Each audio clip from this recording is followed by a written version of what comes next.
Gosowski from Coaching Mother and All. Thank you very much to Lisa and Amanda for inviting me to Parents Unite to have a live with the session with you guys. Today's topic is going to be about discipline versus punishment. I hope you guys are excited to listen about the differences and see how we can implement them in our families. A few words about me before we start. Like I said, my name is Malva Gosowski and I am a business trainer and business coach. I have been doing my work corporately for the past 20 years. I am also a parenting coach and a couples counselor, and that I've been doing for almost 10 years. So technically you can say I'm all over the place, but at the same time I have found this unique niche of actually helping working parents to merge the two worlds of what is happening at work versus what is happening at home, and how can I take the things that I learn at work and implement them at home, and how can I make sure that both the relationships that I create at work and at home are positive ones. So I am a believer in conscious parenting and positive parenting, so hopefully you'll see the positivity shine through the things that I'm going to teach you today. If you guys have any questions, please feel free to comment below. If you are watching this on replay, just write replay and then I'll try to get back to your questions should you have any later on. So let's begin. First and foremost, let's try to kind of understand the two words that this whole training session is about. And let's start with punishment. So the word punishment, if we actually look at it, it means that we are going to enforce some kind of consequences on a person, child or adult or whoever, even ourselves. We sometimes punish ourselves. And it's going to be almost like a negative experience for the things that we made a mistake on. So punishment is really hurting both ourselves and the people around us for the mistakes that we had done. And we are going to get a so-called slap on the hand for making a mistake, but that doesn't mean anything to us, and it most definitely doesn't mean anything to our children if they are punished for the mistake and then nothing comes along with that.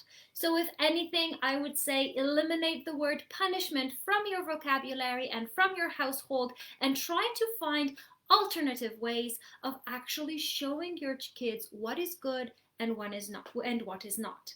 So let's go to the second part of the topic, and that is disciplining. What is discipline? Again, you might think, well, isn't discipline the same as punishment? Yes and no. Which means, on one hand, now people have learned that the word discipline is also giving negative consequences to your child or another adult for their behavior. Therefore, you might think it's the same thing as punishment, so making sure we have consequences for our past behaviors. But unfortunately, there are a few things that we don't understand or we don't remember. If we talk about the word from a vocabulary aspect, the etymology of the word, so where did that word come from? It came from a Latin word and it meant disciple. Disciple is a learner. So if disciple is a learner, that's why we had, for example, in religion, we had disciples. If a disciple is a learner, then how come discipline is punishment and hurting someone?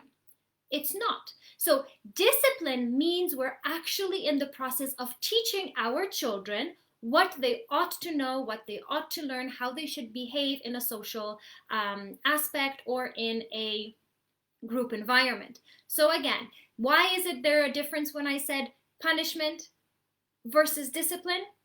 Because punishment is giving someone negative consequences for the mistake that they have made without any other comment or compliment or any other learnings and teachings. And discipline is actually teaching our children how they ought to behave and what they had done wrong, how they can change it, and how can they better themselves in the future. And this is exactly what my talk is about. So how can we actually implement disciplining our children to make sure that they are behaving according to social rules and structures and according to what we parents believe is possible? Very often I am asked as a parenting coach, How is it possible that your children listen and they know how to behave, and if you compare them to other children who are just running around, it's like night and day? Well, I ask the parents, do you actually devote the time to your children to teach them the social structure and behavior, or do you say, just because mommy said so, or because I said so, that is why you need to do something? Because I said so. Sorry, but that is not a good argument. If anyone ever came up to you and said, um, give me your money, and you say, why? Because I said so. Well, I don't really think you'd react very positively. And therefore, your children, if you ask them to do something and your only reaction is because I said so, and that's the way you think you're going to communicate with them, they are going to rebel. You can only go so far in actually weighing this concept of because I said so as good enough for your children to understand. The older they get, the less possible it is that this is going to work. So again, if you want your children to do something, make sure you teach them, so you disciple them, the actual context that is happening. Let's think about it. If you go to the swimming pool, would you allow your children to wear a snowsuit? If it's the middle of the summer, you'll say it's too hot for the snowsuit, wear a swimming suit. Would you allow your child to go to the swimming pool with no swimming suit, no clothes at all?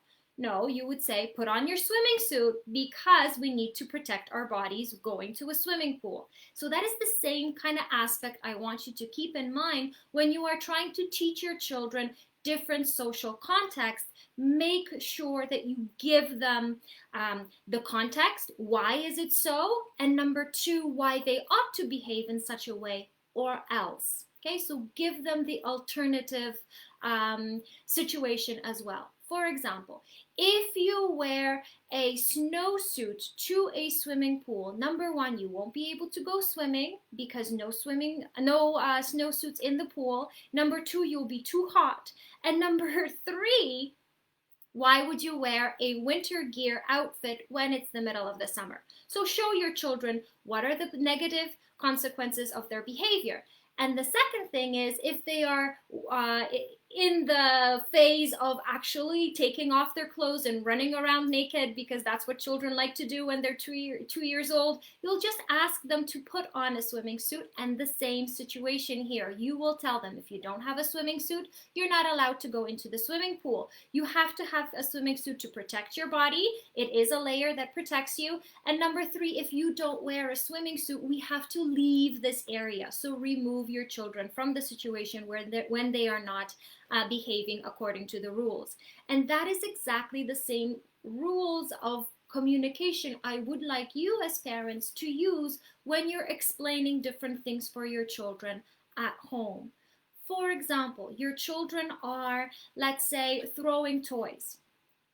Let's use Legos, for example. Your children are using the big blocks and they're throwing them around. If you just stop your children and say, stop, don't throw the Legos because I said so, that is not going to give them enough information for them to understand why.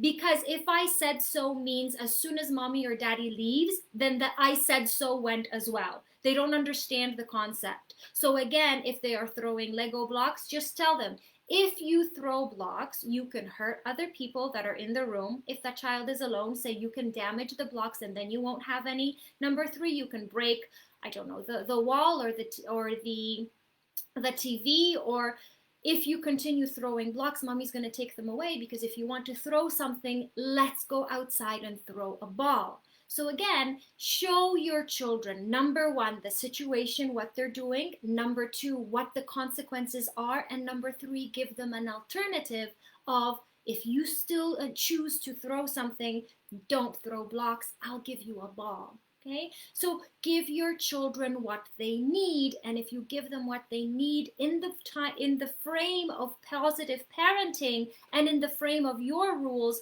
you will actually have a greater success rate of your children listening to you.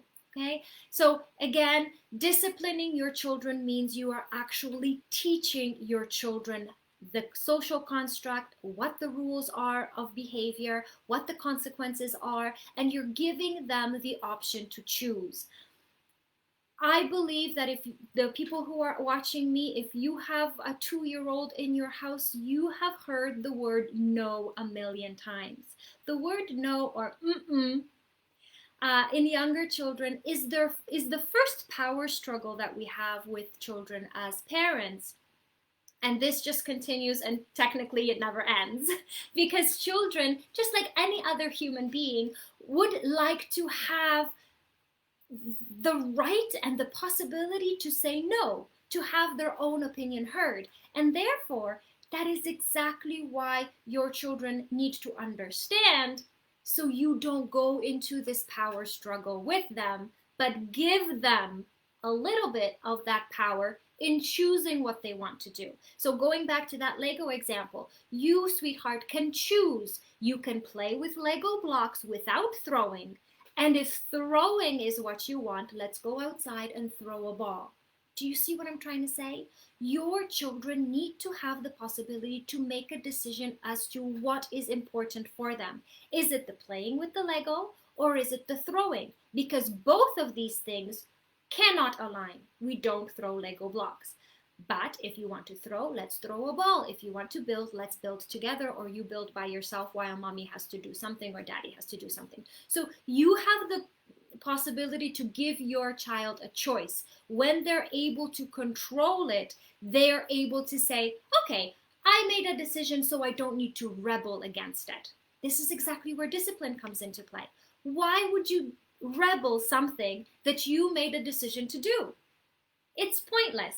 And that is where we're using the psychology and sociology of behavior for children to our advantage as parents, to use that to know, if I made my own decision that I want to play with the Lego blocks and not throw them, then I won't throw them.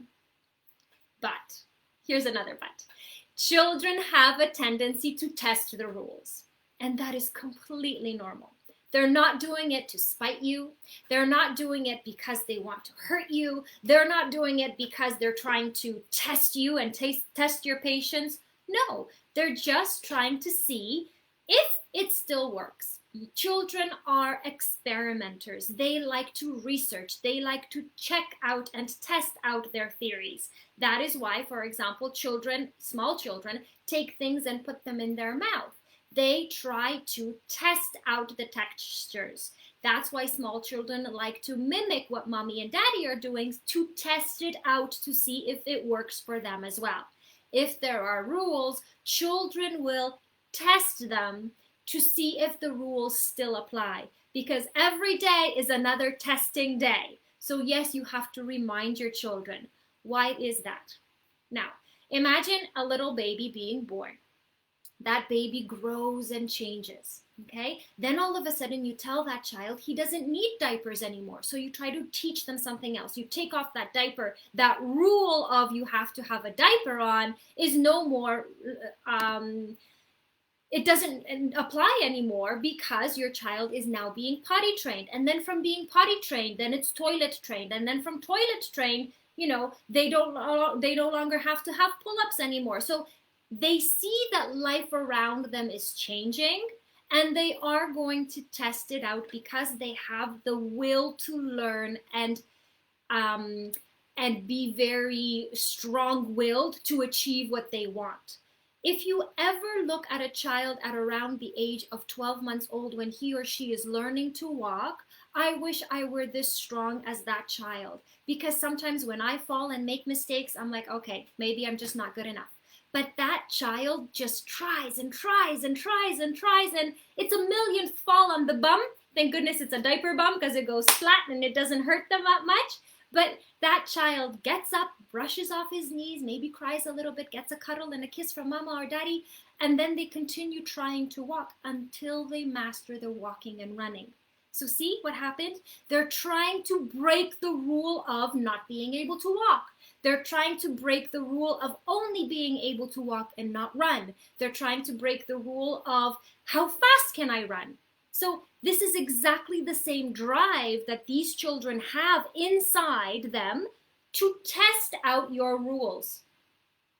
If you have that mindset as a parent, then you know your children are not doing things to spite you. They're not doing things to hurt you. They're not doing things to test you. They're not doing things to test your patience, okay? No, absolutely not. There's no negative connotation to your children's behavior when they're young. When they're older, that's a different story. But when they're young, they don't. So when my parents, or the parents that I work with, come to me and say, my 2-year-old is driving me crazy because he keeps testing me, he's a manipulative child, then all of a sudden I'm like, okay, you're associating negative adult words to an innocent child that doesn't actually know what these words mean and doesn't know how to use them, and yet you're putting this label onto this child. What if you change your mindset and say, my child is not manipulating me, but it's learning my response. My child is not doing things to spite me, but he or she is testing out if the rules still apply.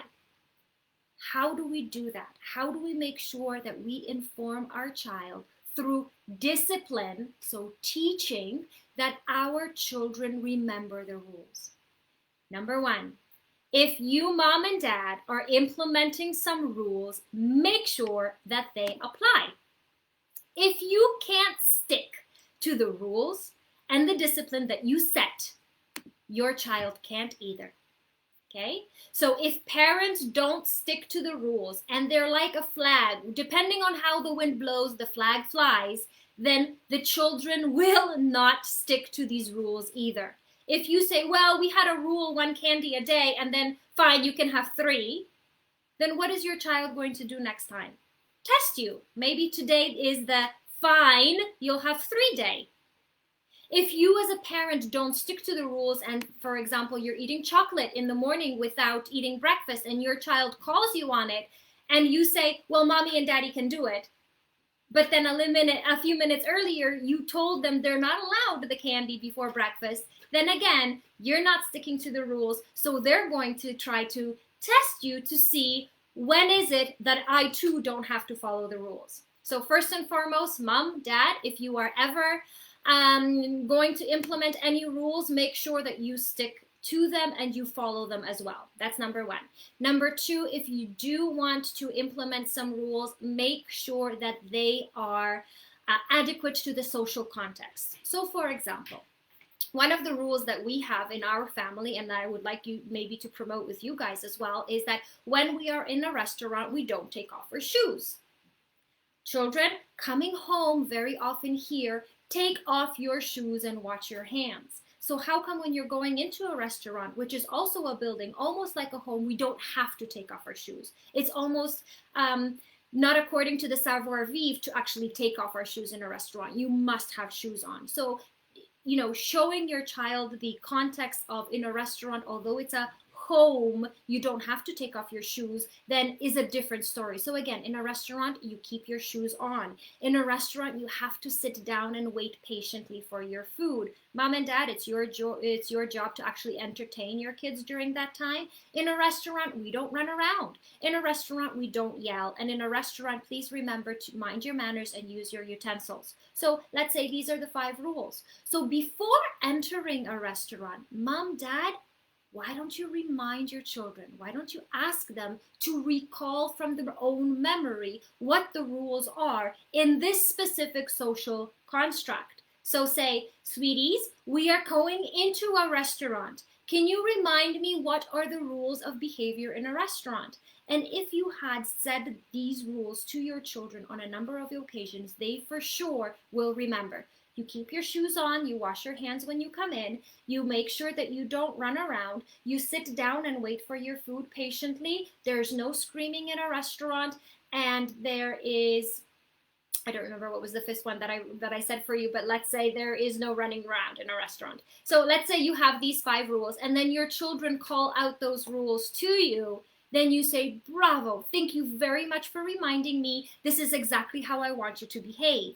And should it happen that in this restaurant your children are not behaving according to the rules, then you remind them, sweetie, what are you doing? So they are the ones that have to stop themselves. And if they're lying down, let's say, instead of sitting, they're going to say, I'm lying down. Then you ask them, where are we? And they're like, in a restaurant, okay. What are the rules of behavior in a restaurant? And they have to name out those 5 rules as well. And one of them will be, you have to sit patiently. So if they say, I have to sit patiently, and then you look at them, are you sitting? They'll say no, because a minute ago they said they were lying down, so they have to sit up. And they will remember that this is a rule. This is exactly disciplining your children. There's no punishment here. There's no screaming. There's no shouting. The only thing that you, mom and dad, are doing, you're reminding your kids the social construct that they are entering. You ask them to tell you what the rules are so they remember and refresh them. And should they behave in a manner that is not in accordance to the rule, you ask them what they're doing, you ask them to recite the rules again, and you ask them to correct their behavior. Just like in any situation, sometimes you do need to give your children consequences because they need to understand that there are both positive and negative consequences of their behavior. If they were behaving fantastically at a restaurant, applaud them. Say, guys, you know what? I'm super proud of you. We did a great job in a restaurant. You waited patiently for your food. You ate very nicely using both your knife and fork. I'm very glad that you kept your voices down, not to disrupt other people.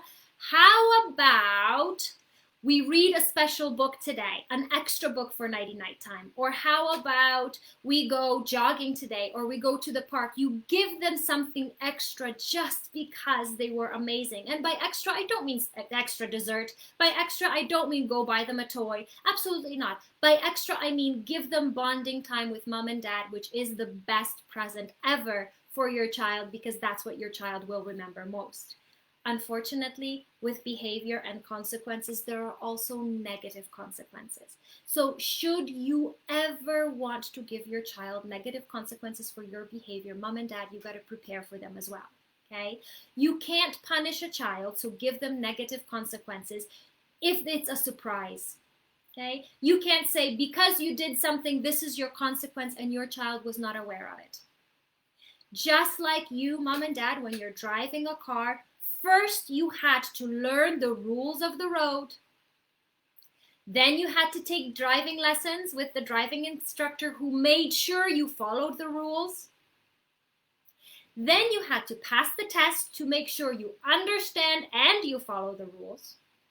And then every time you're driving a car, you have reminders of those rules by, for example, speed limits. And should you not listen at times, you will get a policeman to stop you and say, here's a ticket for not following the rules, which you were aware of. Okay? So the same rules of conduct should apply to your children as well. Firstly, teach them about the rules. Secondly, ask them to implement those rules. So again, teach them, you show them about the information that they need to know where they're going and if they are in a restaurant and what the rules are. Make sure that they tell those rules back to you. Make sure that you give them the possibility to fix their mistakes. What are you doing? What are the rules? How you should change your behavior? And if that doesn't happen, give them a warning. Say, if that doesn't happen, if you don't follow the rules, unfortunately, we're going to have to leave the restaurant not to disturb other people. Would you like to leave the restaurant? Very often the answer is no, because they're either waiting for their food, or if the answer is yes, maybe that is why they're behaving like this. Maybe mom and dad, you didn't plan out the evening quite well, and 3 hours in a restaurant for a little child is a tad too much. Okay, so look at you if you had made any mistakes as well in the planning process. If you hadn't, then again, tell your child, if you continue behaving badly, unfortunately, mommy and daddy will have to remove you from the situation and will have to leave the restaurant. Okay, so here you're telling your children what is happening and what the consequences of their behavior, so the so-called punishment, will be. But consequences should be relatable, which means your child should relate to the consequence and understand it. Number 2, the consequences should be reasonable. So leaving the restaurant is a reasonable consequence. If you say, we're leaving the restaurant, you're grounded for a month, there's no electronics, you don't get any candy for the next week or so, and there's no screen time for another week or so, then that's not reasonable. Okay? Mom, dad, make sure that the consequences that you give your child are reasonable. And make sure that your children understand the consequences, because again, you're disciplining, you're teaching your children. So make sure that they repeat those consequences back to you. So going back to this restaurant scenario once again, you are in a restaurant, your child continues lying down instead of sitting, and you say, sweetheart, I already asked you 3 times to sit up. We already talked about it. You know lying down is against the rules. If you continue to lie down, we're going to have to leave the restaurant. Please tell me what's going to happen. Well, if I continue to lie down, we're going to leave the restaurant. All right, so how about you sit on my lap now? We're going to color, draw, read a book, do a puzzle, however mom and dad you're prepared for that young child. And then make sure that you try to almost assist them in the appropriate behavior. If they choose not to, if they want to lie down, and if they're screaming, then that is your cue. You pack everything up and you say, sweetheart, we have to leave. Unfortunately, you pay for the bill and you exit that restaurant because apparently something's not working. Okay?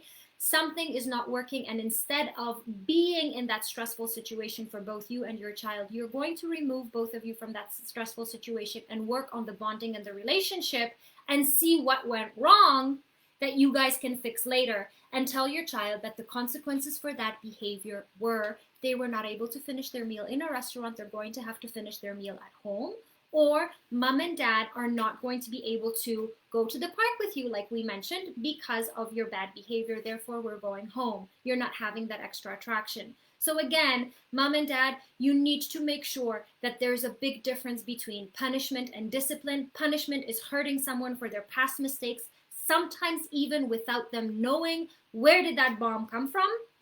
Discipline is nothing but teaching your child the appropriate rules of conduct and behavior in social situations and contexts, and making sure that you are, number 1, their teacher, number 2, their instructor, number 3, their enforcer, and number 4, a person that will guide them through their downfall of behavior and into their positive way of understanding what had happened and what cannot be repeated once again.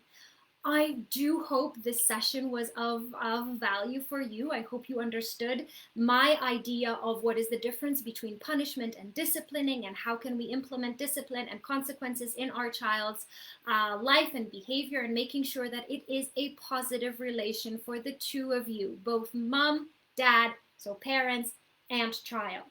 I am very glad to have been here. Thank you once again, Parents Unite, for inviting me. I'm very happy to be able to connect with every person that has been watching this. Thank you very much for your time and your patience, and I hope to see you soon. Take care, everyone.